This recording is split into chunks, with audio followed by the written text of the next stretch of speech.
Olá, queridos amigos, queridas amigas que hoje nos acompanham. A gente está aqui, no caso, em mais um OnofreCast, mais uma edição desse podcast que tem por objetivo apresentar, conhecer um pouco mais, discutir temas importantes e, sobretudo, termos a oportunidade de ouvir pessoas que fazem a diferença no nosso Ceará, no nosso Sertão Central, muitas vezes aqui também no nosso município, que é Quixadá, e dar, acima de tudo, a oportunidade para que as pessoas possam, às vezes, conhecer figuras de uma forma diferente, com um conteúdo um pouco mais leve, ouvindo e conhecendo sobre feitos, realizações e a sua contribuição como cidadão, como empresário.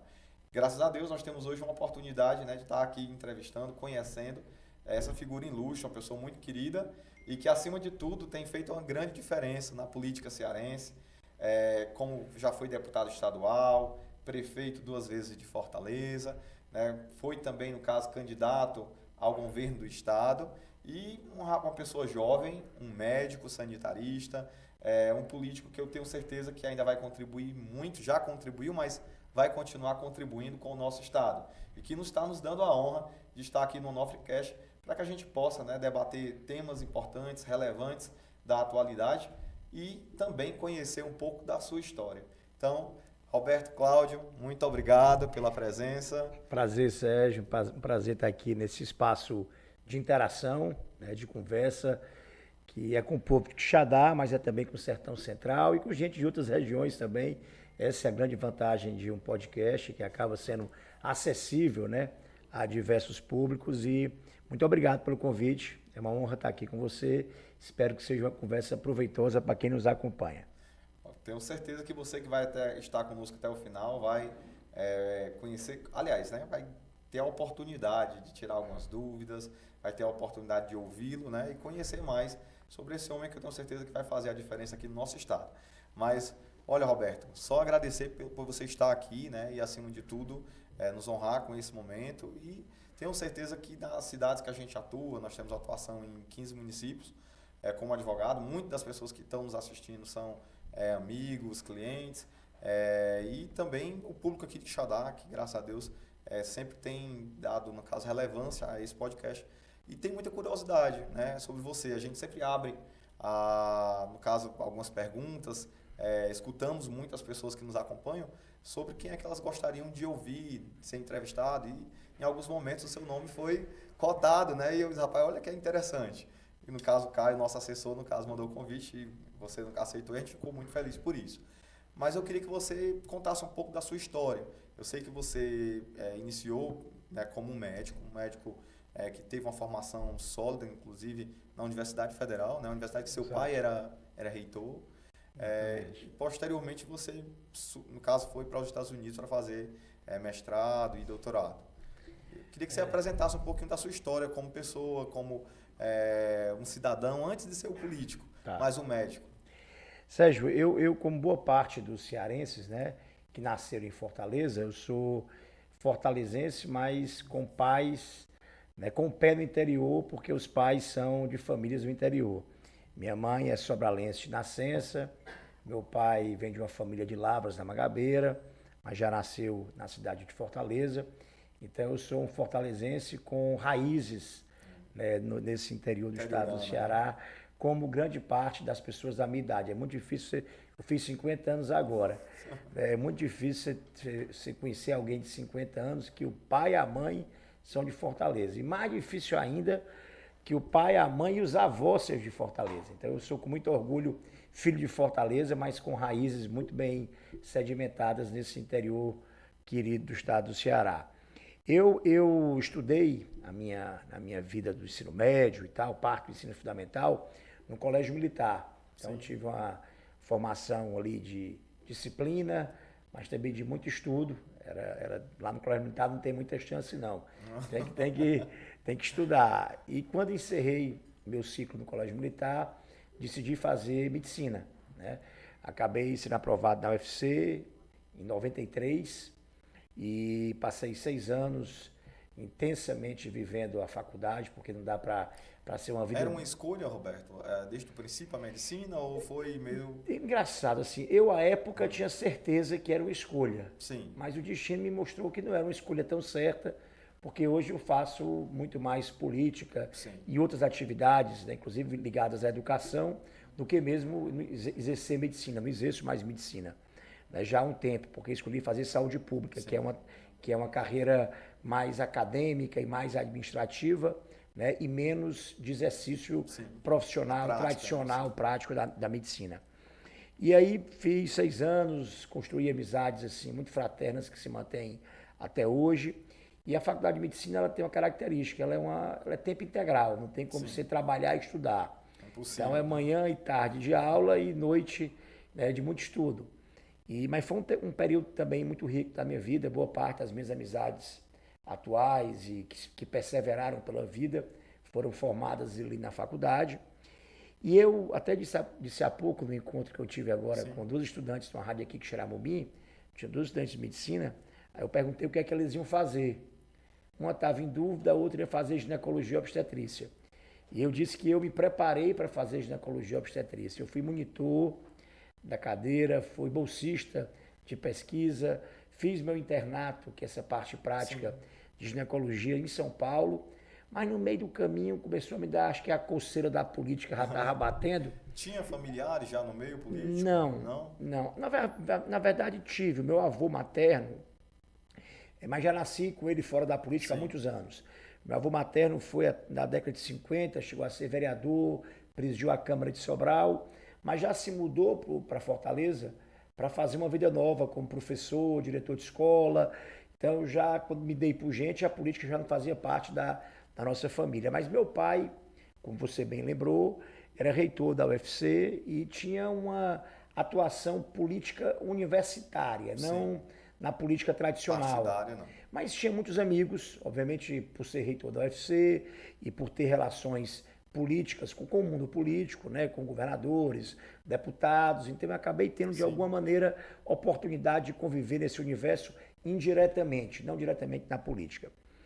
E aí eu decidi fazer, no primeiro momento eu fui para os Estados Unidos fazer uma experiência prática em saúde da família e um mestrado. E meu plano era, vou passar um ano lá e depois eu volto e faço minha residência.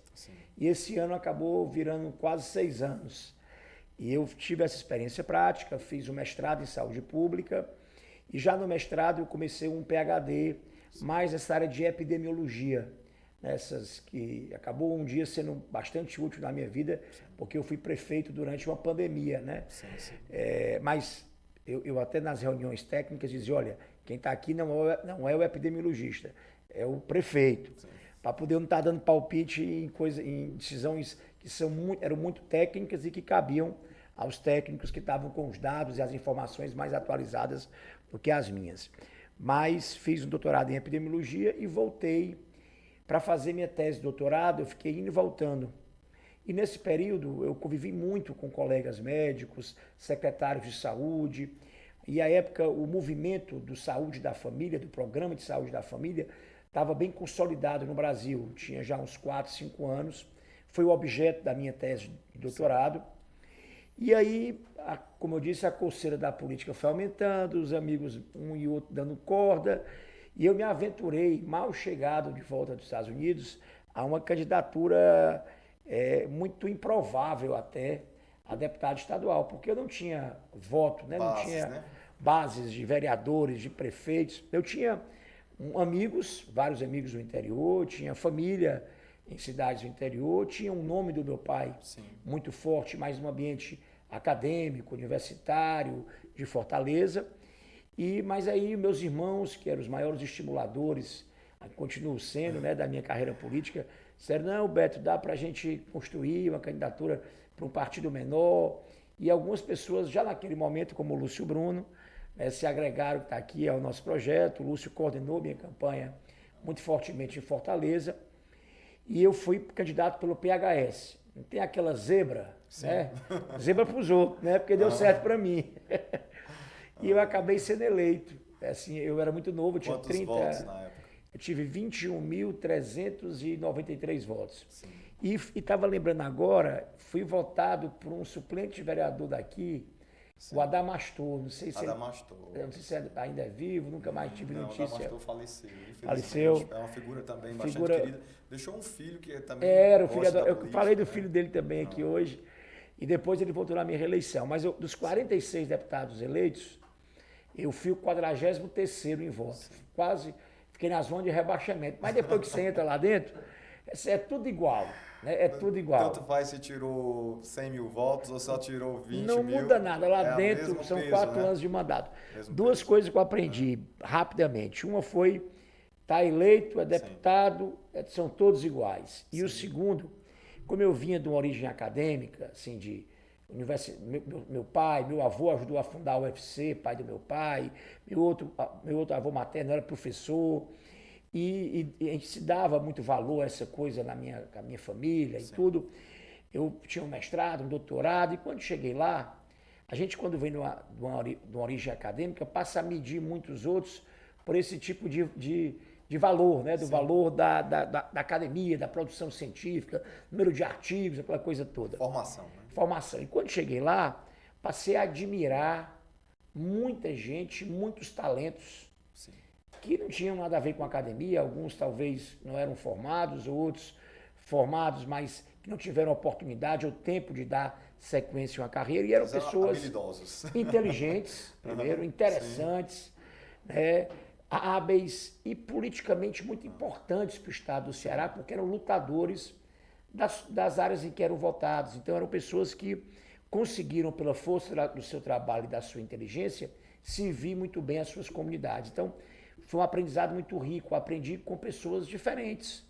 E a casa é uma casa muito diferente. Você tem gente de direita, gente de esquerda, gente do Sertão Central, gente da Zona Sul, da Zona Norte, de Fortaleza, gente que defende mais a educação, mais o setor empresarial. Então tem uma riqueza. Reflete a diversidade também do nosso estado, né?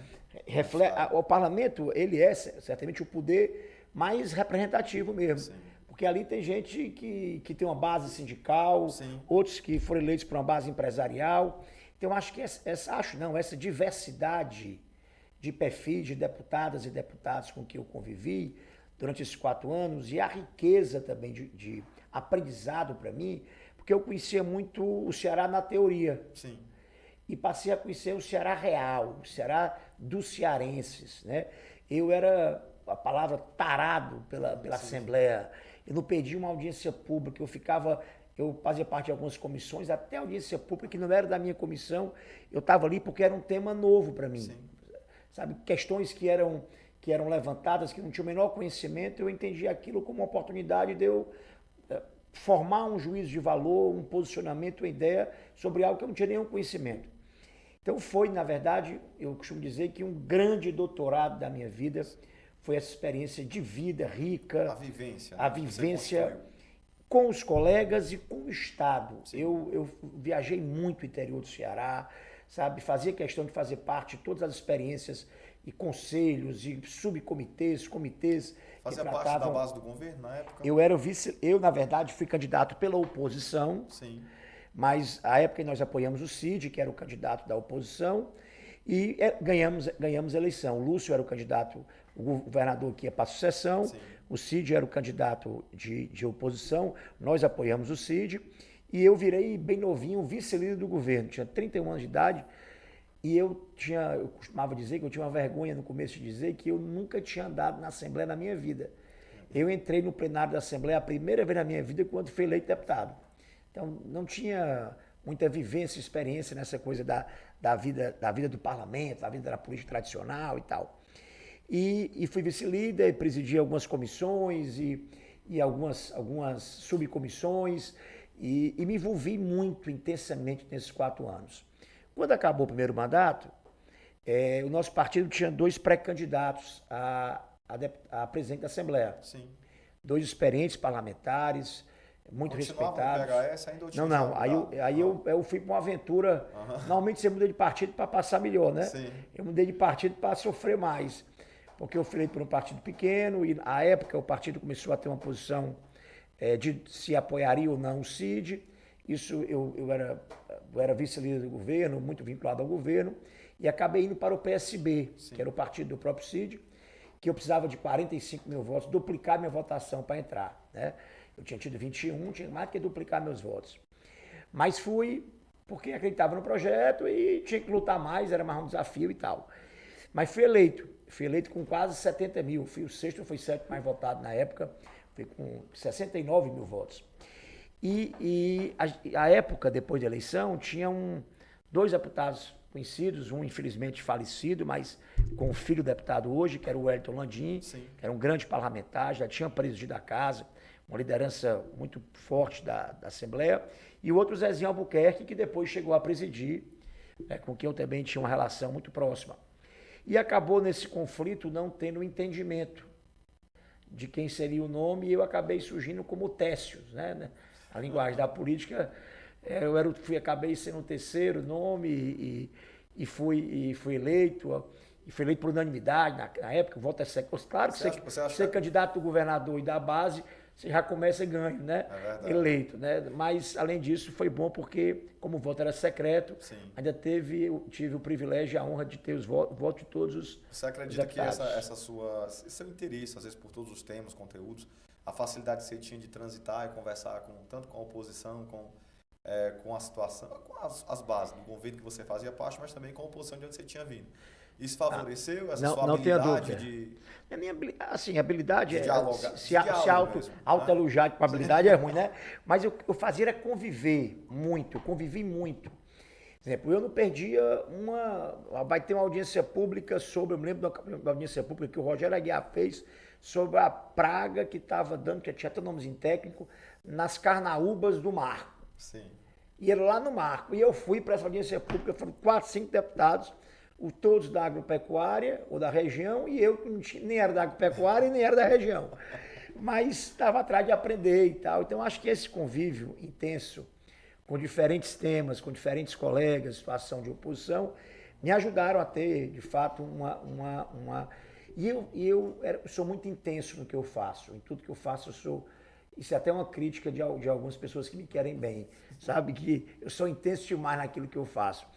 Então, eu dediquei minha vida integralmente a ser deputado, manhã, tarde, noite, madrugada, sábado, domingo, e aí preterindo muitas vezes horas com a família, né, compromissos com amigos e tal. Casado, que eu levei a tem sério. Filhos? Eu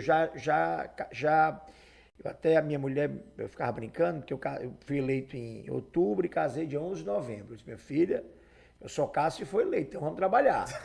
Obviamente que eu iria casar de qualquer maneira, mas era um estímulo a mais, brincando. Aí casei antes de tomar posse, né, e tive a primeira filha já no primeiro ano de mandato, e tive uma segunda filha 4 anos depois, né, já no segundo mandato, enfim, então eu tenho 2 filhas hoje, uma de 19 e uma de 14 anos. Aliás, a 19 fez 19 agora dia 14, e a de 14 faz 14 agora dia 19. Né? Então, 18 anos e 14 anos. E aí eu fui presidente da Assembleia por 1 ano e pouco, né? 2 anos de mandato, mas por 1 ano e meio como presidente mesmo, porque em algum momento a gente passou a ter uma diferença com o PT de Fortaleza.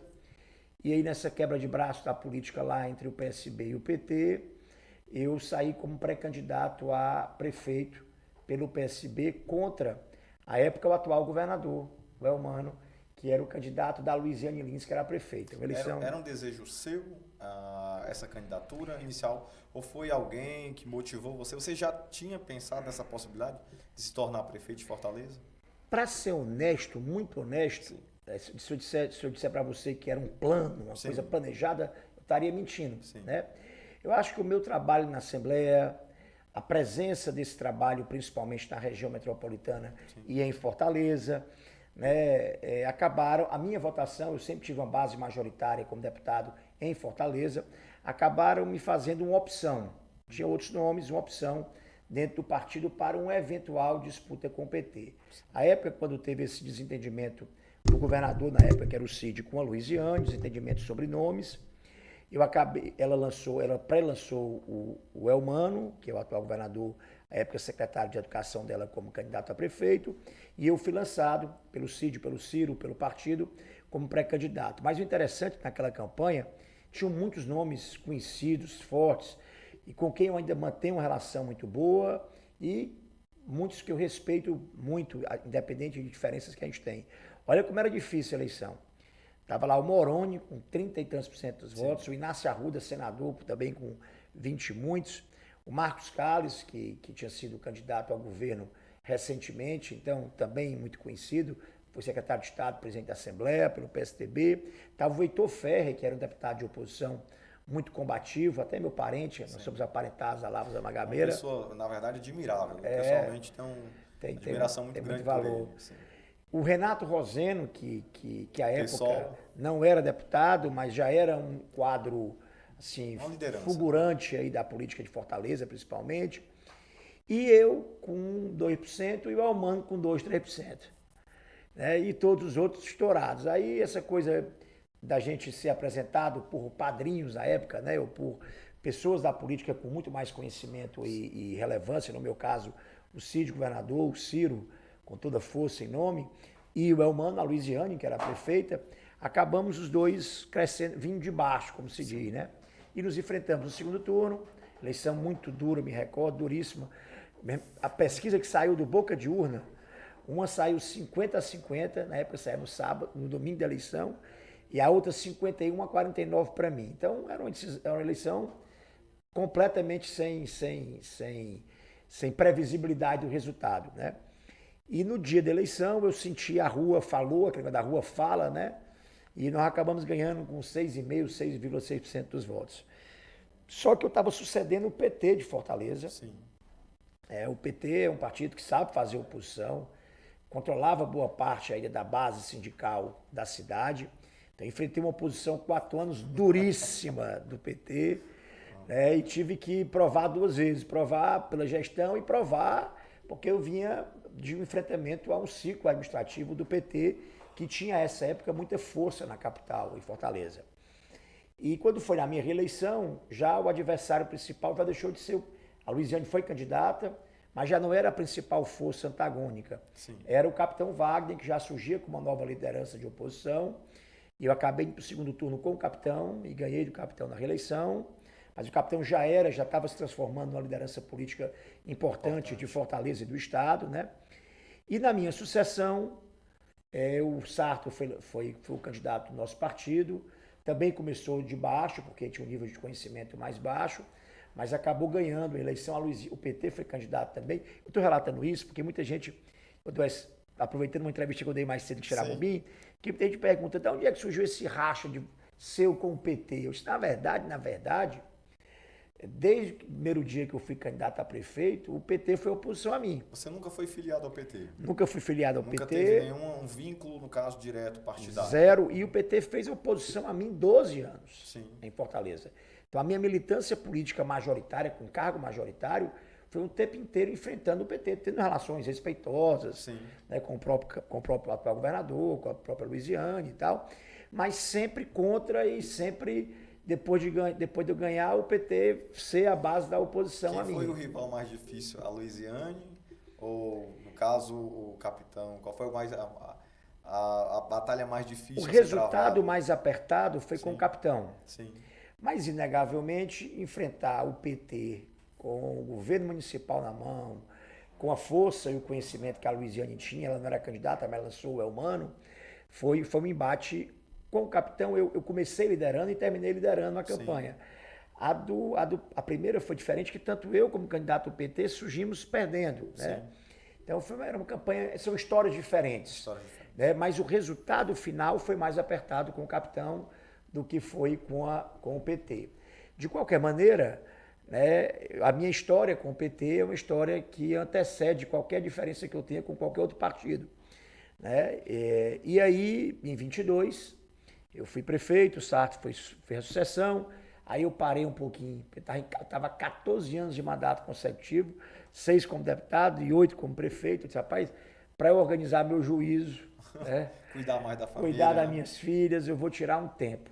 E o meu último ano foi um ano duro, porque eu peguei o último ano de gestão, me preocupando em fechar as contas com dinheiro em caixa, em deixar a cidade organizada, e estava com, assim, olha, a cidade estava nadando de braçada. Pra você ter uma ideia, até meu 6º ano de gestão, Fortaleza era deficitária. Sim. Sempre foi assim. Desde quando o Tesouro Nacional começou a acompanhar, dos anos da Luiziane, sempre terminava o ano devendo. E eu peguei devendo, e só no 6º ano da minha gestão, eu consegui fazer da cidade a cidade superavitária. No 7º, mais superavitária ainda. E no 8º, eu ia deixar a cidade como uma cidade exemplo de e ficou, mas não com tanto dinheiro quanto a gente imaginava, porque teve a pandemia. Mesmo com a pandemia, no último ano, que foi duríssimo desafio para a gente, eu terminei o 8º ano com a cidade superavitária, entregando a cidade organizada, com projetos em andamento, com financiamentos e obras em andamento, com dinheiro em caixa. Então, tive a felicidade de entregar a cidade num caminho bom, felizmente para um sucessor do meu partido, mas se fosse para um opositor, também para uma situação confortável naquela época. E aí, eu disse, vou passar um ano estudando. Vou ficar também vagabundando, não. E, através do Ciro, consegui lá um pós-doutorado, uma experiência acadêmica na Fundação Getúlio Vargas, né, para estudar um pouquinho de economia. É difícil você hoje debater política nacional sem falar de economia, sem entender noções básicas, né, de macroeconomia, de economia política. Não foi para ser um especialista, porque estou muito longe de ser. O Maurinho, que é o craque da matéria no Ceará, mas eu fui para poder, quando eu ouvir alguma coisa, saber mais ou menos o que estão falando. E fui lá estudar por um ano, só que teve um novo ciclo do Covid durante a minha estadia lá. Então, boa parte do tempo que eu fiquei lá, eu fiquei dentro de um apartamentozinho pequeno. Por um lado foi muito bom, porque foi uma convivência muito intensa com a minha mulher e com minhas 2 filhas. A gente fazia a feira, eu cozinhava, eu ensinava elas online, tinha minhas aulas online, né? Então, tem habilidade na cozinha? Eu gosto de cozinhar, eu gosto de cozinhar. Tô praticando pouco, mas é um dos hobbies que eu pretende... cultuo. Até hoje eu faço, eu me meto lá fazer umas coisas lá em casa, faço uns almoços para as famílias, fazia para meus pais, faço para minha mãe, para meu sogro e tal. Não é nem uma grande coisa não, mas dá para arranhar. Dá para eu tomar uma cervejinha e enquanto cozinho eu faço lá uns pratos e lá nesse período foi um dos hobbies que eu cultivei, foi cozinhar, fazer feira, cozinhar e tal. Me recordo até de um fato aqui engraçado. Estava em época de chuva em São Paulo e só abria supermercado. Supermercado de farmácia. E tinha um supermercado que ficava a 100 metros do meu apartamento. E eu fui e estava carregando 2 sacolas pesadas dessas recicláveis, né, trazendo a feira sozinho. Eu estava de chinela havaiana. E era uma rua que tinha uma descida. E na lateral, na boca do lobo, boca de lobo, e na lateral, pela drenagem, a correnteza estava forte demais. Quando eu meti o pé, minha havaiana voou, sabe? E aí arrancou a tira dela. Aí ela parou numa barrazinha que tinha lá de ferro, eu peguei, botei debaixo aqui da axila, né? E cheguei descalço, todo molhado, com a feira na mão. E quando buzinei, a nossa secretária foi com a gente, a Cleide. Quando ela abriu lá a porta, disse, que é isso, doutor? Eu disse, Cleide, o restinho de caatinga que tinha de prefeito foi embora hoje. E o havaiano arrancou a tira, voou e tal. E foi por isso mesmo foi tão bom, porque eu me reconectei a algumas coisas que eu precisava me reconectar familiar, e tal. Aí, para tornar essa história agora um pouco mais curta, eu passo lá 8 meses estudando e volto aí final de agosto, começo de setembro. Já volto numa dinâmica de pré-candidatura do meu partido de então, do PDT, a governador. Nós éramos 4 pré-candidatos, na época isso ficou bastante conhecido. Era eu, o Mauro Filho, a Isolda e o Evandro Leitão. Né? E disso acabou surgindo a nossa ruptura, porque o PDT escolheu o meu nome para ser candidato, o PT rompeu, e já vinha um clima azedo, um clima de diferenças, um clima de... E aí eu saí candidato a governador meio que no imprensado, porque de um lado tinha a máquina poderosa do governo, uma onda muito favorável ao PT na época, o povo acreditou na cerveja e na picanha do Lula, então o povo estava querendo comer picanha e tomar cerveja de novo, achou que o Lula tinha sido vítima da prisão, então havia uma dose ali de resgate, de alguma maneira, de vitimização do Lula. O Camilo realmente bem avaliado à época, sendo candidato ao Senado, e eles apresentando um candidato desconhecido, mas que estava compondo um pacote, né? O pacote do PT e do governo. E do outro, um opositor que tinha muito mais legitimidade de se apresentar como oposição do que eu, porque já fazia oposição há 10 anos ao governo, que era o Wagner. Sim. E eu era um novo opositor. Né? Então, a questão desse posicionamento político meu, de ter sido até meses antes da base, né, de não ser um legítimo opositor, e muito menos ser da base, e ter sido perseguido por essa própria base, né? Foram para cima dos prefeitos, foram para cima dos vereadores, todo mundo que declarava apoio a mim era chamado, era imprensado, era acochado, e faz parte. Né? E eu acabei a eleição com 15% dos votos, que já foi muita coisa, tendo em vista todo esse itinerário difícil que a nossa campanha enfrentou, e que já era previsível. Quando eu decidi ser candidato, também foi para marcar uma posição. Peraí, eu não estou mais junto com esses caras. E a partir daí, perco a eleição e começo uma vida nova. As pesquisas, pegando um pouquinho desse assunto aqui, as pesquisas inicialmente davam você no segundo turno. Se pensava que o segundo turno seria com ou você e o PT ou você e o Wagner. O Wagner. No início você também tinha essa percepção ou só Tinha veio perceber que isso não iria acontecer depois? Candidato é bicho otimista, né? Sim. Sabe o candidato pessimista? Senão o candidato era. Senão o candidato era. Então, eu era otimista, mas tinha os pés no chão. Sim. Sabia que aquela minha partida não seria a minha chegada, seria uma eleição de apertada. E acabou sendo muito mais folgada para o PT do que mesmo o PT imaginava. Né? Por que eu tinha isso em mente? Exatamente porque eu imaginava que aconteceu. O que aconteceu, não na intensidade que aconteceu. Sim. Quem declarava apoio a mim era perseguido. Ou na justiça, né, não pela justiça, mas se judicializava o problema, se cortava convênio, não repassava recurso. Fora as seduções e cooptações que viraram até matéria judicial nossa. A gente entrou com a ação, né, os prefeitos estavam nos apoiando, eram chamados, o convênio era cortado ou era aumentado. Né? Isso virou uma denúncia nossa pública. Isso acabou esvaziando, mas eu atribuo a isso, mas principalmente, passado olhando com frieza para trás, eu acho que tinha uma questão de posicionamento político. Sim. Sabe, com o tempo as pessoas, como o cenário polarizou nacionalmente. Então você acha que foi muito mais uma questão nacional do que uma questão local do Estado? Eu acho que teve feito essa cooptação e essa pressão que foi feita, mas o efeito maior foi da posição, a eleição nacional, ela se espelhou nos estados. Então essa coisa de você ser candidato do Lula ou candidato do Bolsonaro, ser o governo, no caso o estado do Ceará, ou ser oposição, baseado nesse polo nacional, acabou espremendo um pouco a minha candidatura, que era uma candidatura mais de centro, e que não tinha, como eu falei, tanta legitimidade para se apresentar como oposição, como a do Wagner, porque eu era muito recente na oposição e tinha minhas diferenças também à época com o Wagner também e tal. Então, esse questionamento que eu faço, interrompendo aqui, é porque o Wagner, uma das críticas que se faziam muito nesse momento, nessa candidatura dele, é que na realidade ele não abraçava de forma completa, não se posicionava um candidato bolsonarista. Ele tentava evitar essa vinculação, essa rotulação. Né? É porque o partido dele, eu acho, na época tinha uma candidata que era fraca, eleitoralmente, mas existia, que era a Soraya Tronic, né? Então, havia mais o bolsonarismo, né, mais a direita, votou no Wagner, né? Votou no Wagner até por ser também ser um voto antipetista, né? Votou majoritariamente nele, diria, né? Mas tinha uma questão de delicadeza para o Wagner, que era conviver com uma base de direita que votava no Bolsonaro, mas o partido dele tem uma candidata e isso acabar colocando ele numa certa dificuldade de posicionamento nacional. Mesmo assim, houve esse aperto, né?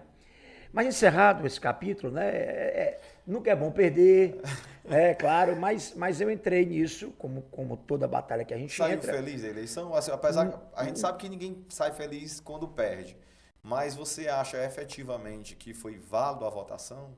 Houve uma grande decepção ou foi uma decepção razoável? A questão da votação em si não foi tanto o problema. Sim.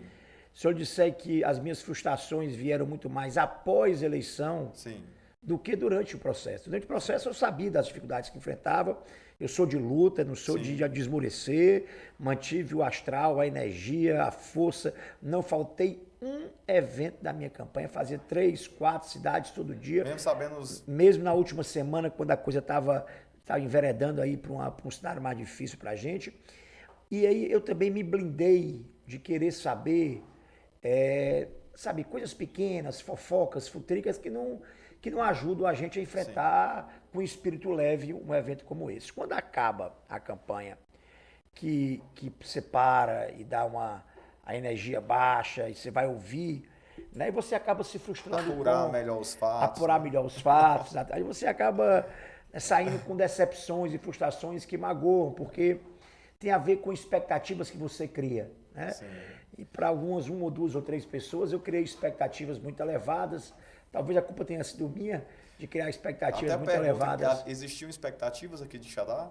Porque Quixadá era uma cidade em que você contava com o apoio do prefeito. O prefeito em pleno mandato, tinha sido recentemente eleito, né? Inclusive agora numa reeleição, chegou a quase 70% dos votos. Mas na eleição passada, né, eleição no caso para governo, ele estava ali apoiando, pelo menos isso era declarado, né, como se houvesse já algo, em via de regra se pensava que existia um apoio pleno do grupo que fazia parte da gestão, mas dos 3 candidatos nós tivemos, no caso, uma votação apenas de 4.023 votos para Roberto aqui em Quixadá, sendo que Quixadá é uma cidade com mais de 50 mil eleitores, aonde no caso o atual governador, né, que era um desconhecido completamente do município, o PT, tendo vindo de uma derrota, que tinha perdido a eleição para o atual prefeito, conseguiu fazer com que o governador chegasse a mais de 24 mil votos. O capitão Wagner, saindo aqui de Quixadá sem grupo, na verdade, na época, até a atuação dele, a organização, né, da campanha dele foi feito muito, na época, no caso pelo meu grupo, que fazia uma articulação com o Danilo, e vinculamos ao capitão. Saímos aqui com 15 mil votos. Qual seria uma avaliação dessa para uma cidade como Quixadá, uma cidade que você com o apoio do prefeito, em via de regra, teria que se pensar que toda uma gestão estaria junto, e uma cidade de mais de 50 mil votos sair com apenas 4 mil. Foi uma decepção? Não, porque o Ricardo, na verdade, foi um dos poucos prefeitos que sustentaram a pressão do governo. Sim. Né? Foi um dos poucos prefeitos que começaram e terminaram comigo, fizeram atos de campanha públicos, inclusive até o final da campanha. Então, a rigor, não teve a ver com envolvimento ou com apoio ou com alguma concessão que tenha sido feita ao governo. O contrário, na verdade, porque ele foi um dos poucos que começou e terminou comigo. Então, a votação tão baixa? A esse fato que se repetiu em várias cidades.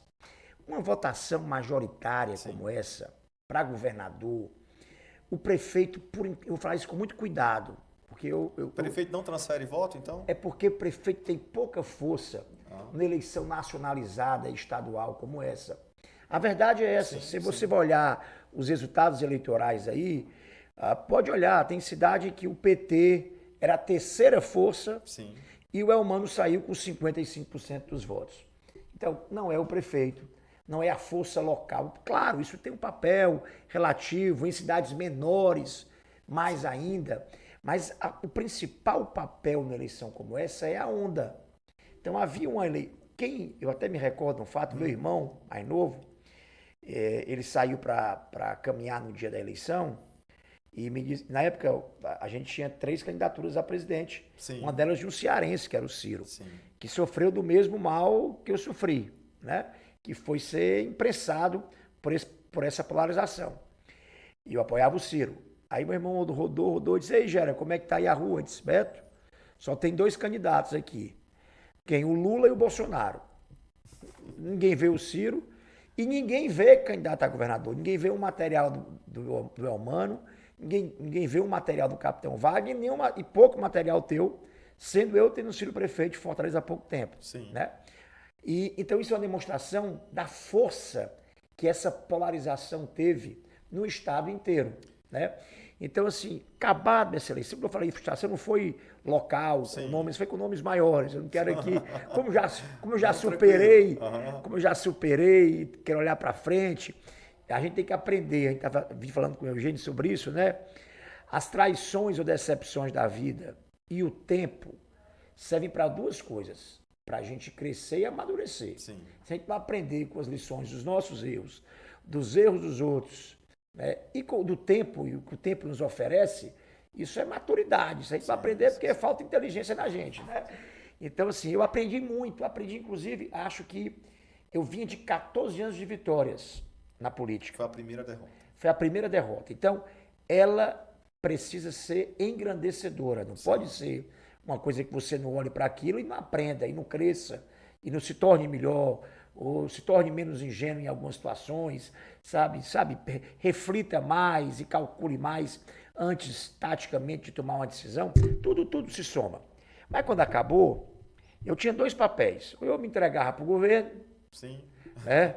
Ia lá me entregar, desmoralizado, eu ia ter vergonha de mim mesmo, ia ter vergonha do meu pai, da minha origem, ou eu ia respeitar os 15% do eleitorado que optou em não votar no Elmano e nem votar no Wagner, e por essa razão, como eu pedi, eu tomo uma coquinha zero, pode ser? Vou pegar aqui uma... E aí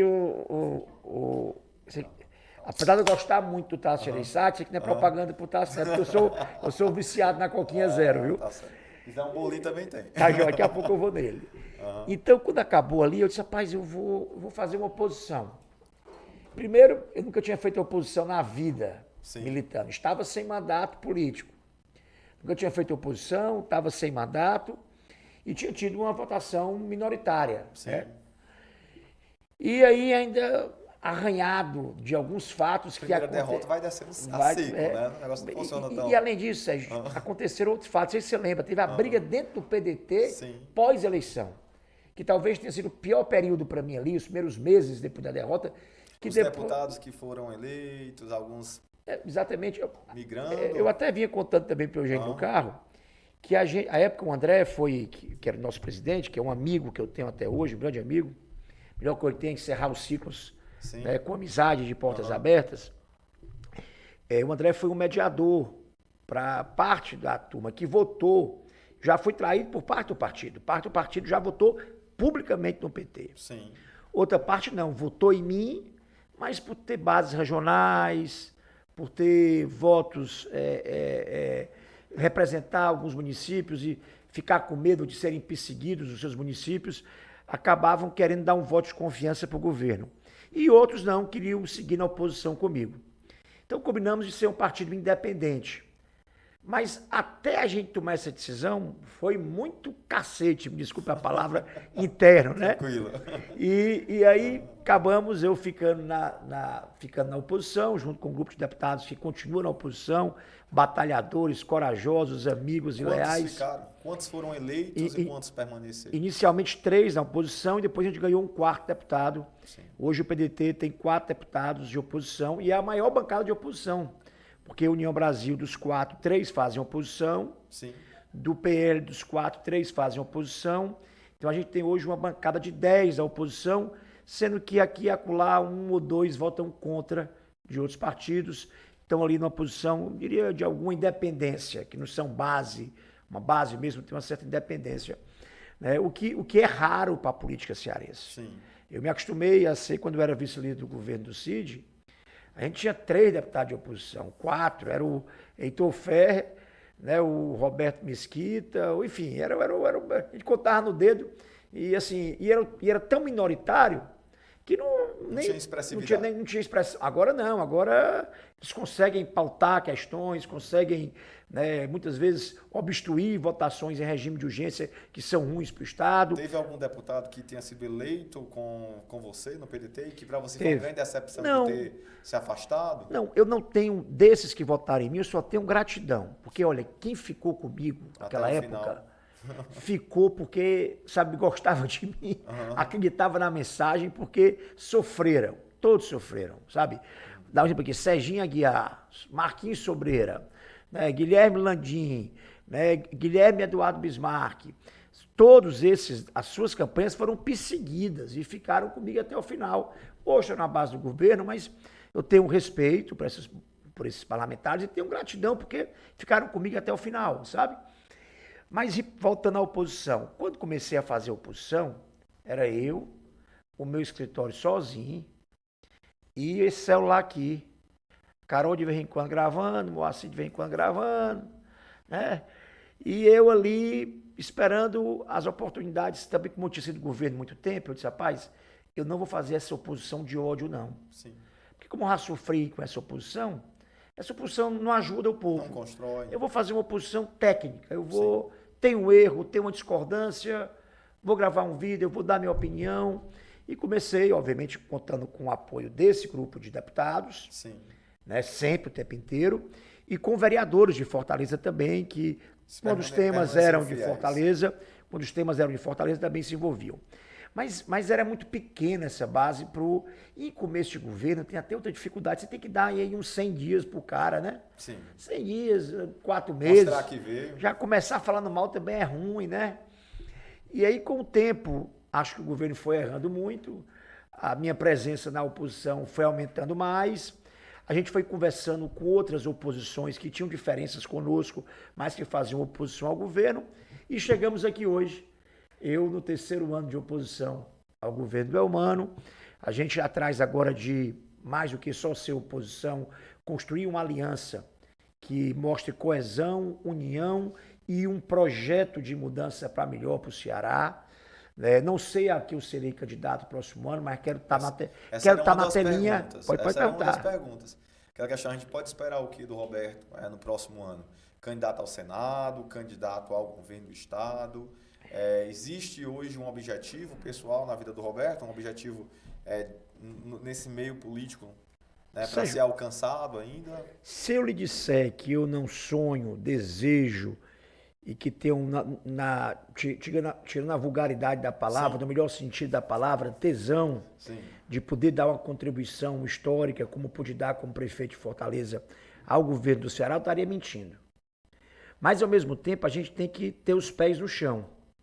Nós hoje somos oposição de um governo estadual do PT, que tem a prefeitura do PT, que tem a maioria das prefeituras do Ceará, que tem a maioria dos deputados estaduais e federais na base. Então, tem o presidente da República. Sim. Então, eles têm hoje uma base eleitoral, a máquina, o poder serviço, né, está a serviço deles. Então, nós temos que, nesse momento, enquanto oposição, também ter uma tática, que é o seguinte: se desprender desses desejos individuais que estão aqui guardados para o momento certo, devido, né? E isso, até disse mais cedo hoje, tem coisas na política que são produtos da circunstância, da opinião pública daquele momento e da mão de Deus.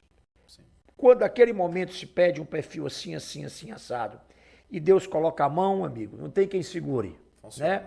E também não tem como ir contra isso. Sim. Né? Então, a gente tem que esperar como é que essa opinião pública vai estar olhando esse cenário. A gente está um ano de eleição. Os políticos, e nós que gostamos disso, né? A gente está falando disso como se fosse amanhã, mas daqui um ano é tempo que é danado. Tem aí um rio assim, caudaloso passando debaixo de várias pontes para a gente entender o que vai acontecer. Mas o que eu ia dizendo é que a gente vai construir o palanque mais unido, mais coeso, mais competitivo e que as pessoas olhem e digam: esse é o palanque mais capaz de resolver os problemas que o Ceará enfrenta hoje. Por exemplo, o da criminalidade. Por exemplo, o de melhorar o atendimento à saúde nas regiões do estado do Ceará. Por exemplo, de ter uma saída para a economia, principalmente do interior, que está rendida a projetos que foram criados pelo Tasso e pelo Ciro e que são os mesmos. Nada de novo de lá para cá da economia foi feito. Por sorte, um projeto federal que foi passando de governo em governo em governo, vai cruzar aqui o Sertão Central, que é a Nordestina, que talvez só fique ponto para o próximo governo, muito possivelmente para o próximo ciclo de governo, e que também vai adiantar muito pouco se o Ceará não se preparar para ela. Sim. Ela vai muito mais carregar a soja do sul do Piauí para o Pecém, passando na nossa cara se a gente tirar proveito, se o Ceará não se preparar para tirar proveito dessa oportunidade que tem. Então, eu diria que agora, a esse tempo, eu imagino ser candidato a algum cargo público, porque é por vaidade, é por enfim, é por alguma razão maior, não, porque eu estou vendo que mesmo sem mandato, nesses anos, eu consegui exercer uma certa A sua influência. voz, na sua percepção, sua voz é importante e necessária. Mas aí eu queria saber, assim, dentro desse contexto, né? Como você bem coloca, a sua participação, ela se faz necessária no processo político cearense. Como é que você gostaria realmente que ela acontecesse? A sua participação seria mais efetiva numa candidatura ao governo? Na sua visão, se dependesse de você, seria mais efetiva como governo ou como Senado? Se hoje dependesse única e exclusivamente O problema do Roberto, qual seria... Você é tão inteligente, você já respondeu o que eu responder. Ah, O problema é que quem está na cadeira que eu estou não pode tomar decisões exclusivamente pela vontade. sim, Não, definitivamente não pode. Né? Quem está no papel de construção, como eu estou fazendo agora, tem que se preocupar com os outros e se preocupar com o Ceará. Mesmo.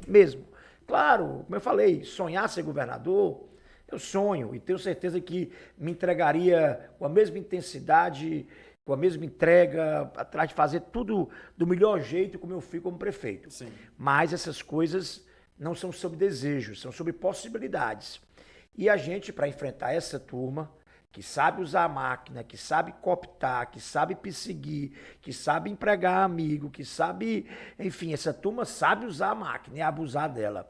A gente vai ter que ter um palanque muito forte.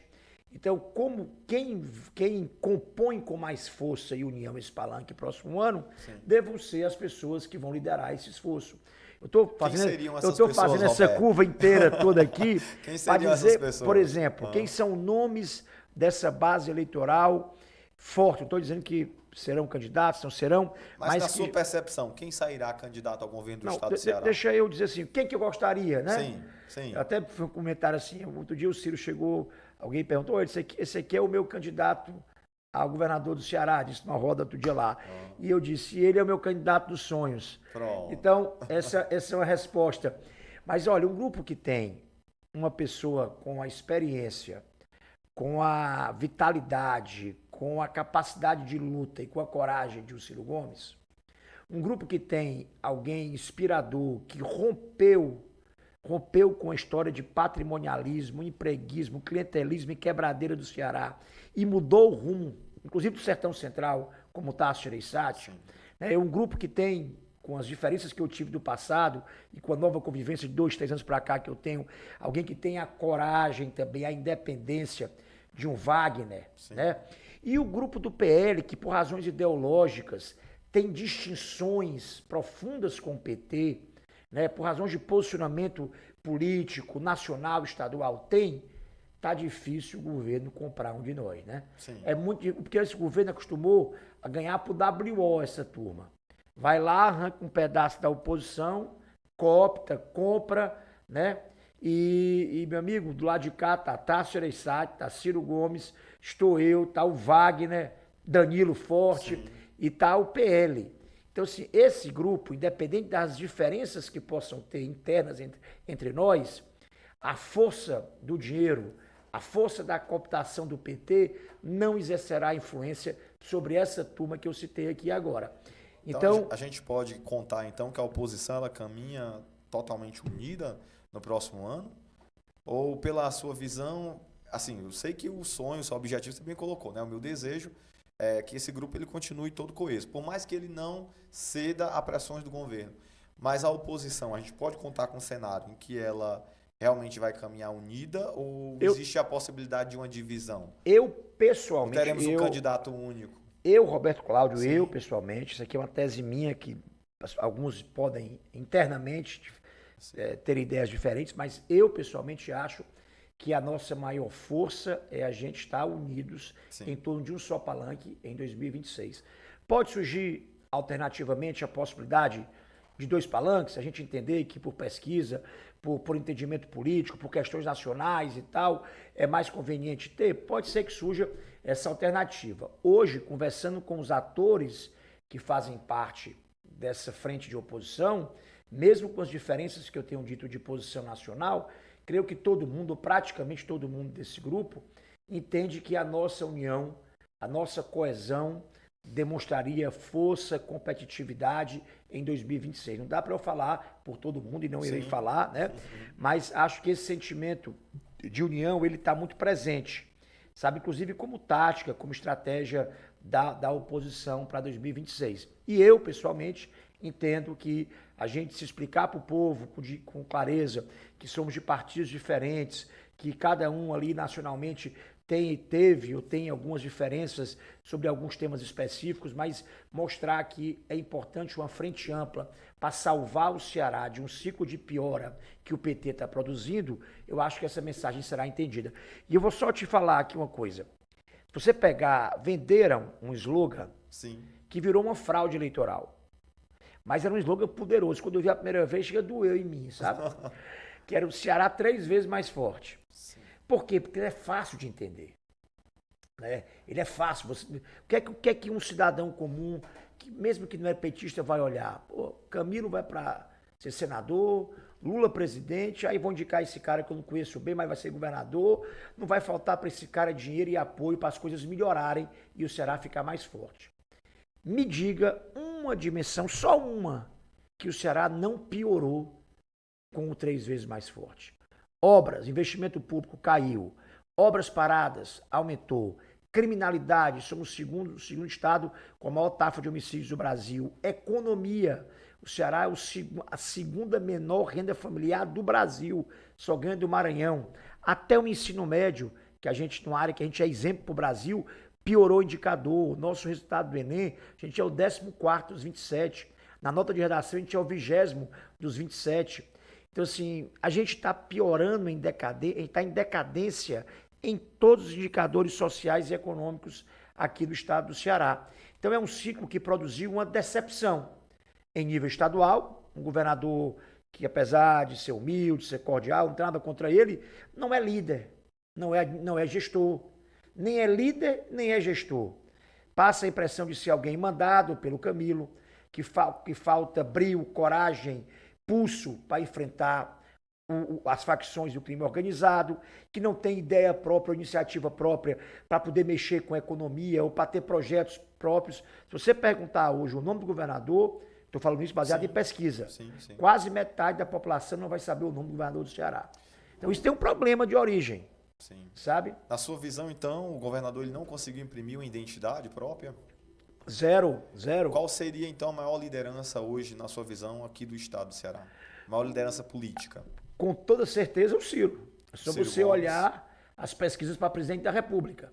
E o Ciro vai, no caso, pela sua percepção, sua proximidade com ele, a gente pode esperar ainda a atuação do Ciro a nível nacional ou o que resta para ele é só o governo do estado do Ceará? Ô, Novo, eu vou dizer para o Ciro que eu fui entrevistado por você e se você me permitir, dizer que tem um convite para ele vir aqui para ele responder as perguntas aí para você. Eu não quero falar por ele, eu posso, não estou autorizado, posso dar a minha opinião, né? Mas sua opinião, a gente pode esperar ainda o Ciro como um presidenciável ou a gente, na verdade, o objetivo, pelo menos quem está caminhando com ele, ou essa construção que está sendo feita pela oposição aqui do Ceará, é uma construção para tirar o Ciro do cenário nacional e levar ele para o cenário estadual?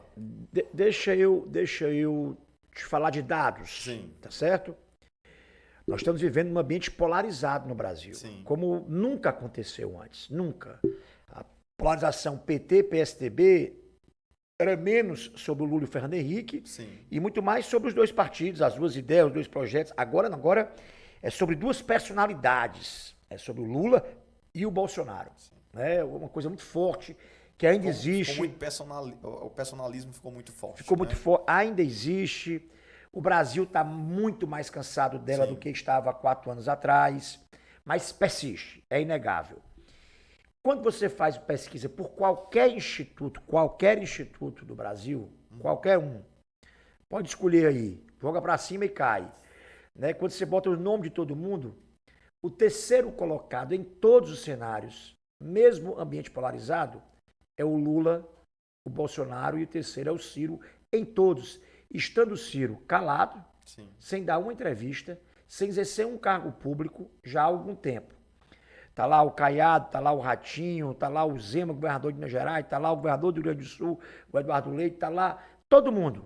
E o Ciro, quando bota os dois, é o terceiro colocado em todos os cenários. Sim. E com 10, 11, 12%. E a gente tinha um instinto. O instinto era, ninguém estava testando o Ciro para o segundo turno. Se testarem o Ciro para o segundo turno, ele vai ser, se não o melhor nome para enfrentar o Lula, Sim. um dos melhores. Por quê? Porque além de ter uma votação própria dele, que é importante, e é nacional, ele tem em todos os estados, uma votação, ele é lembrado em terceiro colocado em todos os estados praticamente, ele leva o voto dele e leva o voto do antipetismo. Sim. Então, por essa razão, ele vira o candidato para enfrentar o Lula mais forte. Melhor do que o Tarcísio, de São Paulo? Quando se testa, sim. Por quê? No segundo turno. Porque o Tarcísio ainda tem uma identidade muito forte com a base do Bolsonaro. E ele precisa transitar para ter um voto de centro, centro-esquerda, que o Ciro já parte natural, com ele. Né? Claro que desses outros nomes, o Tarcísio é o mais forte de todos esses outros que eu citei. Mas o que eu quero dizer com isso é que o Ciro é um, na linguagem, né? Tem uma linguagem em inglês, palavra em inglês, né? O player, né?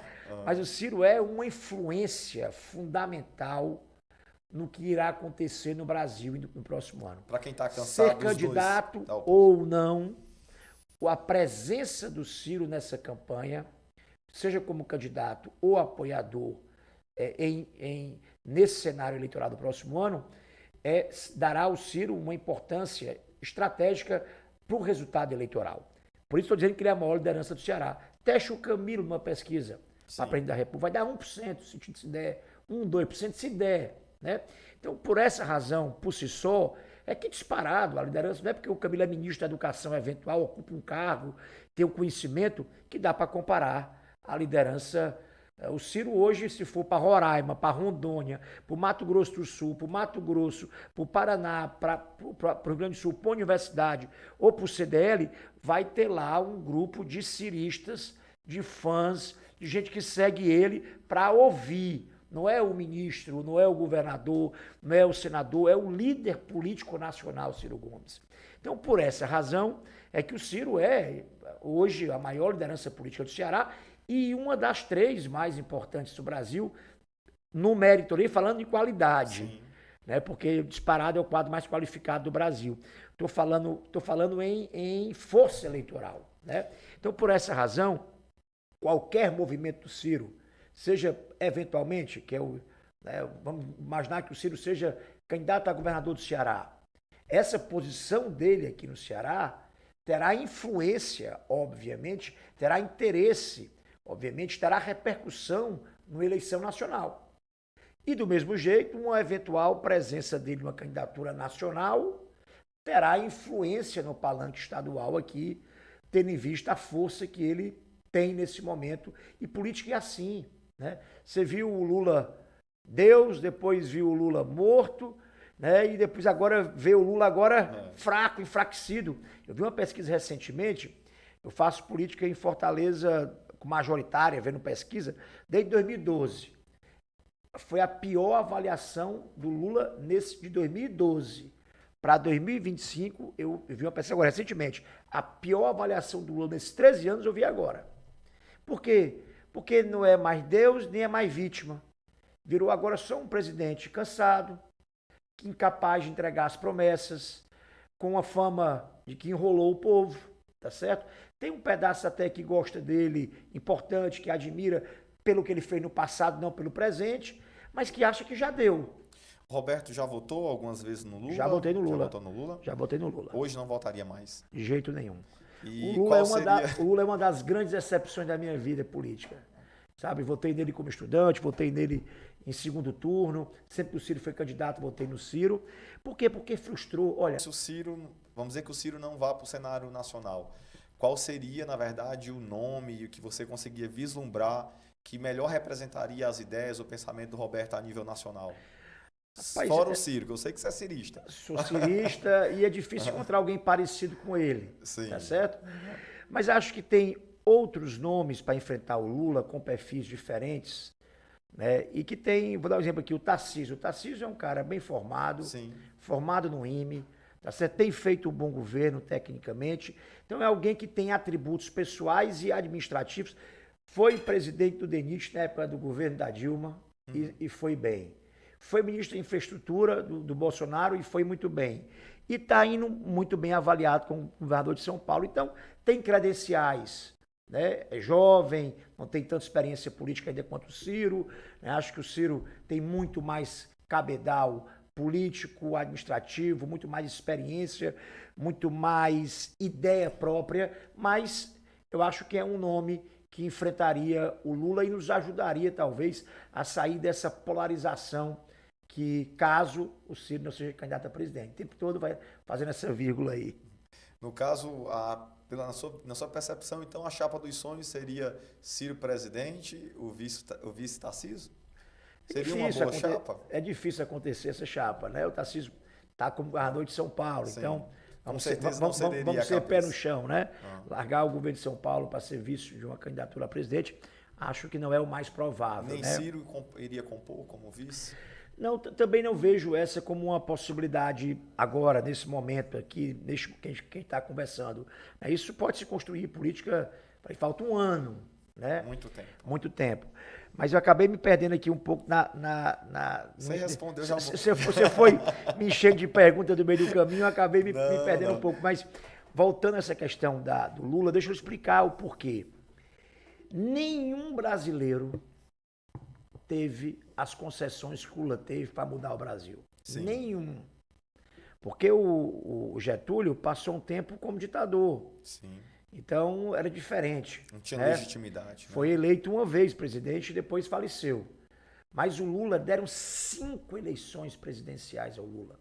Teve algum momento que o Lula apontava o dedo, ele fazia o governador e o prefeito de capital que ele quisesse. Ele mandava no Congresso, ele mandava no Judiciário. Então, não há explicação para o Lula não ter transformado o Brasil. Hoje o Brasil tem menos indústria, tem menos participação no PIB nacional.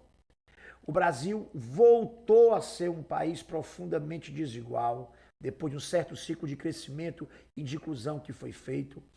E as bases da nossa economia e da nossa sociedade são rigorosamente as mesmas do período anterior à sua eleição. Depois de 5 governos que o povo deu ao PT. Então, assim, se tem alguém que frustrou a expectativa democrática do povo, que lhe rendeu todas as homenagens, foi o Lula. Teve momentos que foi bem, momentos em que as commodities, que são os produtos que o Brasil produz, né, que são de base natural, minério, agricultura, né, petróleo, estavam com os preços altos, o Brasil começou a acumular aí um superávit externo, então passou a ficar rico enquanto país. Né? A economia internacional também soprou ventos favoráveis para ela, e essa soma deu excesso de capital para o governo. E o governo fez transferências de renda, seja por políticas públicas de inclusão, como foi o ProUni, seja pelo Minha Casa Minha Vida e tal, seja pelo Bolsa Família. Depois de um tempo, quando essas vantagens temporárias acabaram, quantos Minha Casa Minha Vida foram entregues pelo Elmano nesses 3 anos de governo? Se tiver 1.000, 1.500, 2.000, sabe? Então, até as políticas, até as marcas antigas do Lula voltaram em microescala. Então, assim, não houve uma mudança de base, não se transformou a base da desigualdade e dos privilégios do Brasil. Quem mais hoje enriquece com o governo Lula, sabe quem é? É o cartel dos bancos. Então, o Lula tem um discurso para o povo que parece sedutor, mas a prática do governo dele é de enriquecimento, né, e de concentração de renda dos bilionários brasileiros. Né? Então, assim, a Faria Lima, dita Faria Lima pela esquerda, não tem nenhuma razão de não votar no Lula, porque ele está mantendo rigorosamente a política fiscal que interessa a Faria Lima. Os segundos juros reais mais altos do mundo são praticados no Brasil. O trabalhador se endivida cada vez mais com isso. O cidadão, a classe média brasileira, paga parcelas para o seu carro, da sua casa, muito maiores que deveria pagar. Só quem se dá bem é quem tem dinheiro rendendo. É quem tem tanta grana que vive de renda de banco, renda fixa ou renda variável. O resto do povo todo se lasca. Então, assim, a base dessa mudança não aconteceu com o Lula. Por isso que eu queria a explicação. Por isso que eu acho que ele é uma grande frustração. Negar que querer convencer um povo, né, um cidadão que teve algum benefício que no passado não teve momentos bons, você não vai convencer, né? Mas mesmo esse eleitorado dele, que reconhece em que em algum momento foi bom, vê o Lula cansado, sem energia, controlado, sabe, sem força para reagir, vendo as facções dominando o país e sem querer entrar em polêmica, em briga. Outro dia eu vi um comentário agora, hoje, nessa coisa de um petista, assim, um petista. A culpa é do Congresso que não pauta a PEC da segurança pública. Vem cá. Que, inclusive, até faz um destaque agora também para o nosso deputado Danilo Forte, que foi um dos que encabeçou essa luta. Para transformar, né, em terrorismo. Transformar exatamente as facções em ter crime de terrorismo. Que ou você muda essa legislação, de certa forma, inicia um combate efetivo, ou a coisa vai tomar rumos assim que não tem precedentes. Né? Exatamente. Mas dentro dessa sua avaliação... Mas só para interromper aqui, Onofre, rapidinho. Quem lidera o país? É o Alexandre de Moraes? É o Gilmar Mendes? É o Barroso, sei lá, é o André Mendonça, para citar aqui o Supremo? É o presidente do Senado, da Câmara, ou é o presidente da República? Nós vivemos no presidencialismo. Essa fraqueza do Lula, fraqueza enquanto líder presidencial, é bom de palanque, é bom de conversa e tal, mas ele está entregando a força da instituição presidência da República para outros poderes. O Congresso invadindo prerrogativas da presidência, o próprio Supremo invadindo prerrogativas do Congresso e o Lula assistindo tudo de camarote sem reagir. Sabe assim, então tem um erro, tem uma fragilidade. É um presidente que não lidera o país. É para bater na mesa e chamar aqui o Alcolumbre, o Mota, é o seguinte. Tem 10 pautas aqui do Brasil no Congresso. Mas tem um assunto que está apavorando o Brasil. Hoje, o medo das famílias, das comunidades em relação às facções é o grande tema do país. E vamos fazer um pacto, o líder para fazer isso. O que for polêmico, outras matérias polêmicas, vamos deixar isso de lado e vamos pautar a PEC da segurança. Tenho certeza que o Congresso, se for chamado para essa missão, sabe, se um líder fala ao Brasil que esse é o enfrentamento que ele quer fazer, todo mundo vai seguir, oposição ou situação. Eu fiz isso no meu pequeno microcosmo de Fortaleza, quantas vezes convoquei a minha oposição para se juntar para uma matéria de interesse da cidade. Mas quando o cara está cansado, sem saco, mandado, desistindo, dá nisso, está preocupado só com a eleição, não em transformar o país. Roberto, é interessante muito a sua pontuação e até a gente até vai falar um pouco sobre isso, mas voltar também aqui para o Ceará. Mas dando continuidade, você acha que também houve falha nesse tema por parte na época em que o Bolsonaro assumiu a presidência? Qual foi a falha da hoje oposição, mas na época era a situação? Em que foi que o governo Bolsonaro mais falhou, né, que fez com que o Lula retornasse? A gente sabe, você pontuou que poderia o Lula naquela situação de veio como vítima, mas também a gente sabe que houveram falhas gritantes, porque se a gente tinha um governo que foi eleito para apresentar mudança, inclusive uma das pautas era as pautas de segurança também, mas na sua percepção, o governo Bolsonaro foi tão ruim quanto o Lula? Sem nenhuma dúvida, o maior erro do Bolsonaro, o que custou a ele a reeleição, sim, foram falas e comportamentos durante a pandemia. Sim. Eu acho que na minha visão, essa é a razão principal para o Bolsonaro não ter sido reeleito. Né? Uma série de transformações na área econômica que geraram ao Brasil mais estabilidade fiscal, algum tipo de crescimento, uma sensação de organização da economia, né, foram todas, né, obscurecidas por falas e posicionamentos inadequados durante a pandemia. Se você perguntar, hoje tem pesquisa disso. Essa é a razão principal pela qual o Bolsonaro não ganhou a eleição do Lula. E olha que a eleição, o Lula e o PT contavam com uma lavada e foi uma eleição de detalhe, né, de 2 turnos, apertadíssima, né, por um detalhe, e o PT não aprendeu. Porque, olha, qualquer um que ganhou a eleição daquele jeito tinha que ter uma tarefa. Eu ganhei a eleição apertada. Sim. Eu não fiquei rivalizando com o PT. Eu não fiquei brigando com a Luiziane 4 anos. Eu simplesmente não respondi a Luiziane. Eu fui tratar de unir a minha cidade. A tarefa de quem ganha a eleição é unir. É de unir. E o Lula perdeu essa oportunidade. ficou 4, continua agora, Então, se o o Bolsonaro tempo pudesse inteiro ser rivalizando. se o Bolsonaro pudesse ser candidato hoje, você acha que ele levaria a eleição? As pesquisas mostram que seria uma eleição duríssima para o Lula e para o PT. Seria duríssima. Exatamente porque o PT gerou uma frustração, né, em grande parte da população. Seria uma eleição muito dura para o Lula. Perfeito. Assim, tínhamos até uns temas importantes, assim, mas para finalizar e até pegando um pouco da questão da segurança, né? Eu sei que você tem um tempo também apertado, mas a oportunidade é Claro. única. Foi muito falado, no caso aqui, por você, em relação à questão das facções, que a gente vê que é um problema nacional. Ontem mesmo a gente teve aquela notícia triste, né, do delegado, ex-delegado-geral de São Paulo, né, assassinado também possivelmente pelo PCC. E aqui no Ceará a gente está vivendo, você acompanha de perto, vê as facções também dominando e entrando na política com muita força. E o pior de tudo, alguns relatórios indicando inclusive que mais de 80 cidades, mais de 80 prefeituras, possivelmente teria algum envolvimento com o tráfico. Né? É, Qual é a sua percepção, Roberto, em relação a essa situação e como combater isso? eu precisaria de uma meia hora para essa resposta, viu? Mas, dada a gravidade desse assunto, né, como você falou, o crime no Ceará está compensando, Sim, certo? E não pode culpar ninguém, não. Tem que se culpar o governo do Ceará. O tempo todo o governo é transferindo, a culpa é do governo federal. Peraí, vocês não prometeram 3 vezes mais forte? Pergunta a dona Maria, lá do Choró, quando ela votou no PT, se ela não imaginou que a aliança PT com PT ia enfrentar mais o crime. É o contrário. A concessão e a leniência tem sido a marca do PT na condução do enfrentamento das facções. Essa é uma questão importante.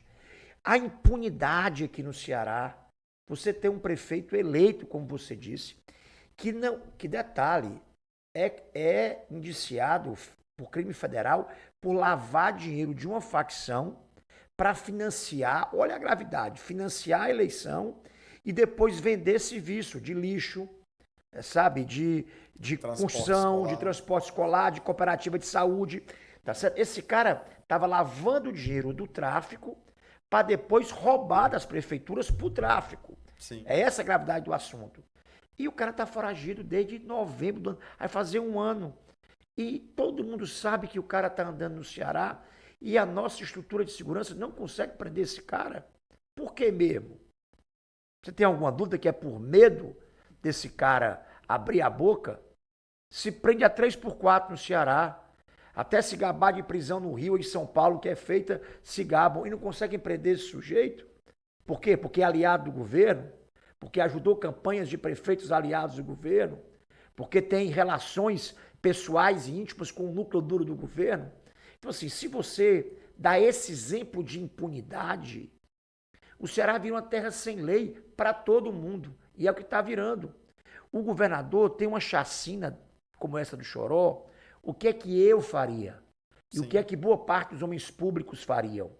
De brio, de força. Você tem que estar de verdade revoltado. Então, pouse, em vez de pousar de helicóptero para dar aula de serviço ou inaugurar uma areninha, pousa aí em Choró e vai visitar as famílias e toma uma medida, naquele mesmo momento de policiamento ostensivo por 2, 3, 4, 5 dias, com a presença exemplar do governador. Sabe, quando tiver uma operação de risco que um policial for abatido ou levar um tiro, visitar o policial, a família. Sabe, quando o quartel tomar uma decisão, tiver tomado uma ação heróica, vai lá entregar uma medalha pessoalmente. Esses exemplos, sabe, pessoais, de demonstrar ao crime que o governador está atento, que ele se importa com o assunto, que ele não tem medo, que ele é quem está no comando e não o crime, são fundamentais. Goiás, com o Caiado, Sim. tinha 4 das 20 cidades mais violentas do Brasil. E agora, Goiás não tem nenhuma entre as 20 e caiu a criminalidade. Fui perguntar para ele outro dia o que é que ele faz. Todo dia o governador trata de um assunto de segurança. Tem reunião com o Tribunal de Justiça, com o Ministério Público. Sabe, não dá chance, não dá vez para bandido se criar e para o crime crescer no seu estado. Então, assim, essa ação, e é um Estado no Brasil. Outro dia eu ouvi o cara criar agora o sistema de leis. Aí agora é terceirizar a culpa. O sistema de leis de Goiás é igual ao do Ceará. O presidente do Brasil lá em Goiás é o Lula também, igualzinho ao Ceará. É até oposição ao governador. Por que é que lá ele conseguiu e aqui a gente só piora? Porque ou o líder está preparado, tem coragem de enfrentar riscos. Elegeram um cearense de 9 milhões por quê? Ele acha que ganhou um sorteio na loteria ou ganhou uma carta de responsabilidades do povo? Sabe? Isso não é uma loteria de privilégio para se viver 4 anos evitando enfrentar problema. Você é eleito com a responsabilidade de, não é de escolher, é de enfrentar o problema que surgir. Então, normalmente um general que comanda um quartel, né, um diretor de uma escola, o presidente de uma empresa, né, e um governador do estado é escolhido, muitas vezes, porque as outras pessoas deram a ele o bônus do reconhecimento e o ônus e o sacrifício de correr riscos para proteger o restante da população. E a impressão que se dá é que o nosso governador não está disposto a fazer isso. Então, eu acho que a gente vive um momento terrível, os indicadores estão aí. A gente tem a segunda maior taxa de homicídios do Brasil. O crime, como você disse, deixou de ser sobre tráfico apenas. Ele agora lava dinheiro na política, lava dinheiro em atividades comerciais, ele cobra pedágio nas comunidades para a internet, para a entrega de gás, para poder o comércio funcionar. Então ele está no domínio e no comando que deveria ser do Estado. Hoje, boa parte da população paga 2 vezes imposto. Sim. Paga o imposto oficial e paga esse imposto não oficial para ter segurança e ter paz na sua casa. Acesso à internet. Acesso à internet. Então, assim, infelizmente o Ceará está virando isso. Eu não queria fazer uma simplificação grosseira, não, mas olha, o Ceará só ganha da Bahia. A Bahia é governada por quem? Pelo PT, há 20 anos. E o Ceará é governado pelo PT há 10 anos. Isso não é coincidência. É o modus operandi do PT enfrentar o crime, com moleza, sabe? Porque tem uma dificuldade de endurecer, tem uma dificuldade, sabe, de punir, tem uma dificuldade de entender que o papel, que com facções, como o próprio Danilo está propondo, né, é um crime distinto do crime com que eu convivi na minha juventude, que é mais distinto ainda de um crime que meus pais conviveram na juventude dele. Né? É um crime hoje que tem uma presença nacional, com organização, com armamento, com dinheiro, e que passou, inclusive, a influenciar outros países da América do Sul, dominar, porque tem um papel econômico envolvido nisso também, muito poderoso. E agora então, político, né? Porque você vê eleições de vereadores. Sem dúvida. No prefeitos, deputados. O cara do MP, vou dizer, eu se fosse governador, sabe, ouvi que um promotor de justiça disse que tem pelo menos 50 políticos envolvidos com facções no Ceará. Sim. O que é que você faria, Onofre? E eu faria. No outro dia, convocaria esse promotor, sabe? Para falar publicamente sobre isso. Sob risco de gente ligada ao governo tá suspeita de ter envolvimento sobre isso. Pois, promotor, você vai vir aqui e vai dar uma coletiva do meu lado. Cadê as provas que o senhor tem? Eu quero acompanhar a investigação. Sabe, vamos colocar criado no Tribunal de Justiça uma parceria com o tribunal para acompanhar especificamente essa sua ação, promotor. Porque não pode o Ceará conviver com o segredo de polichinelo, que tem mais de 50 políticos envolvidos com tráfico de droga e nada a ser feito. Então, o que é que você acha que passa na cabeça de uma mãe e do pai de família num cenário sem lei como esse? Né? Impunidade se enfrenta com exemplo. Sabe? E às vezes não são para todos. 1, 2, 3, 4. Começa por um, faz o segundo. No 10º, povo, opa, a coisa aqui não tá brincadeira, não. Eu vou para outro estado. Não é que o crime saiu de Goiás e desapareceu, não. Ele saiu do Goiás para ir para um estado onde a turma passa a mão. Né? Onde passa a mão, trata mal, faz que não vê. Então, é isso que falta nesse momento ao Ceará e ao nosso governador. Nada pessoalmente, repito, contra a pessoa dele. Mas para ser o líder de um estado de 9 milhões de pessoas que enfrenta uma guerra, que essa é uma guerra aqui no Ceará, sem ter as virtudes, ou sem estar disposto a correr os riscos necessários, o futuro é trágico. Olha, Roberto, agradecer, né, por essa participação maravilhosa, agradecer pela chance que você está dando, né, para que muitos cearenses, muitas pessoas aqui do Sertão Central possa, na verdade, ter uma referência ainda maior a seu respeito. Muitos talvez conheçam como ex-prefeito de Fortaleza, talvez como médico, como deputado, né, mas eu acredito que é a chance, né, de eles perceberem também o Roberto como uma liderança que não é apenas da região metropolitana, mas uma liderança que pode fazer uma diferença grande por todo o estado. Gostaria até de enaltecer, assim, eu acompanhei um pouco de perto, né, tive a oportunidade de conhecer o Alexandre Pereira, na época que eu estava dentro do Cidadania, e vi o quanto, na verdade, existia uma preocupação na sua gestão e logo depois também na gestão do seu sucessor, que você conseguiu fazer com que fosse dado continuidade, um trabalho muito bonito em Fortaleza, tanto na questão da mobilidade urbana, como na saúde, na educação, principalmente no turismo. Eu vi o quanto Fortaleza avançou no turismo, quanto se tornou uma referência nacional. E a gente viu realmente, acredito que a sua construção, né, o seu dedo, a sua mão, em todo esse trabalho, né, feito em Fortaleza, que, consequentemente, gera também, acredito que o Ceará como um todo ganha. Quando você tem uma capital que está indo bem, que está crescendo, o restante do estado acompanha.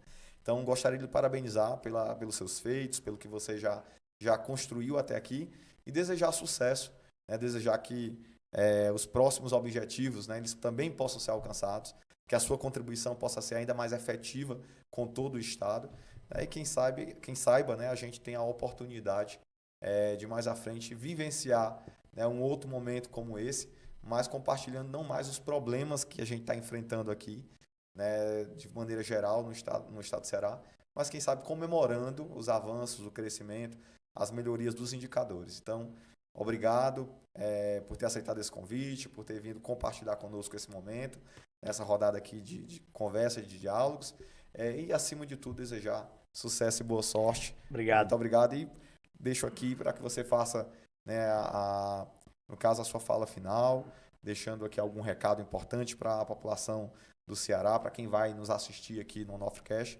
né? E, acima de tudo, as pessoas que desejam e sonham, né, com os mesmos objetivos que você. Então, fica aqui a palavra, o espaço para que você faça suas considerações finais. Primeiro, muito obrigado, Onofre, pelo convite, parabenizar por essa iniciativa, né? Dizer que você está numa cidade que é um dos pontos de referência para o Ceará, tem de tudo um pouco, educação, turismo, né, a economia do semiárido, do leite, tem um pedaço do Ceará aqui em diversas dimensões. E eu tenho uma historinha para contar. Eu falei aqui do Adamastor, que me apoiou a primeira vez, e esqueci de citar um fato. Um ano antes da minha campanha, eu fui visitar algumas pessoas, né? E por aqui eu pedi a bênção de Dom Adélio, certo? Para poder seguir a minha primeira candidatura de deputado, porque ele tinha uma amizade com meu pai. E meu pai disse, quando for lá, fale com o Zé Nilson, fale com o Dom Adélio. A maior figura que Quixadá já teve, sem dúvida. Foi em 2005 isso, sabe? Fui lá, conversei com ele muito curioso em querer saber quais são os projetos que eu tinha para a minha vida política e tal. Então, ter essa identidade aqui com o começo da minha vida política, da minha vida pública. Então, parabéns, sucesso a você na empreitada da advocacia, na militância por um Estado, né, cada vez melhor e também na sua empreitada aqui como homem da comunicação no Onofrecast. Muito obrigado pelo convite, foi uma honra estar aqui com você hoje. Então, amigos, a gente agradece a você que nos acompanhou até aqui, espero que tenham gostado dessa entrevista, que tenham, acima de tudo, tido a oportunidade de conhecer nessa figura tão ilustre aqui do nosso estado e que, acima de tudo, né, são vocês que sempre compartilham conosco ideias, sugestões. Agradecer pelas pessoas que tinham até nos indicado e sugerido essa importante entrevista e vamos continuar firme e forte aí, trazendo outras figuras de relevância, outras pessoas que possam contribuir com a história do Ceará, com o crescimento e desenvolvimento do nosso estado, né, e de toda a nossa região. Forte abraço para cada um de vocês e até a próxima edição do Onofrecast.